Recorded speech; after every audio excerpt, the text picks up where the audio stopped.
गिलगित बल्तिस्तान के नामवर मुहक्किक, मुसन्निफ और दानिश्वर सैयद मोहम्मद अब्बास काज़मी मुख्तसर अलालत के बाद स्कर्दों में इंतकाल कर गए। मरहूम की उम्र 78 बरस थी। मरहूम को खर्रों आबाई कब्रिस्तान में सुपुर्द खाक कर दिया गया। मरहूम ने अपने आप को खित्ते की तारीख, तहजीब व सकाफत और बल्ती ज़बान की तरवीज व फरोग के लिए वक्फ किए हुए था। आप बल्ती कदीम रस्मुल खत एगे के भी माहिर थे। मरहूम की तसानीफ में बल्ती लोकगीत, खत्ते कराक्रम, कुदरती वसाइल का खजाना, आसार अजदाद इमाम Khomeini, Kaiser, the son of God और छठे दलाई लामा की रोमानवी शायरी शामिल हैं, जबकि इनकी कई किताबें इस वक्त ज़ेर तबा हैं। मरहूम कई बैनुल अक़वामी फोरम्स पर भी बल्तिस्तान की तहजीब व सकाफत पर मकाले पढ़ चुके हैं। जापान में होने वाले क्लासिकी मौसीकी के मुकाबले में बल्तिस्तान की नुमाइंदगी की इस फोरम पर आपको ऑनरेबल के खिताब से नवाजा गया। अब मुल्की जरीदों के साथ साथ बैनुल अक़वामी जरीदों में भी तहक़ीक़ी मज़ामीन लिखते रहे।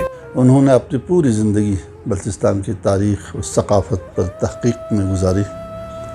बिलख़ुसूस बल्ती ज़ुबान के अगे रस्मुल ख़त के वो बहुत बड़े माहिर थे। इसके अलावा बैनुल अक़वामी सतह के मुख्तलिफ़ सेमिनारों और कॉन्फ्रेंसों में उन्होंने शिरकत करके इस इलाक़े की नुमाइंदगी की है। तारीख़ और सकाफ़त इनका ख़ास मौजू था। बल्तिस्तान के हवाले से मुतअद्दिद किताबें तहरीर करके शाये किए जा चुके हैं। अब तक सैयद मोहम्मद अब्बास काज़मी साहब बल्तिस्तान के अवलीन मौरिख़ में शामिल थे।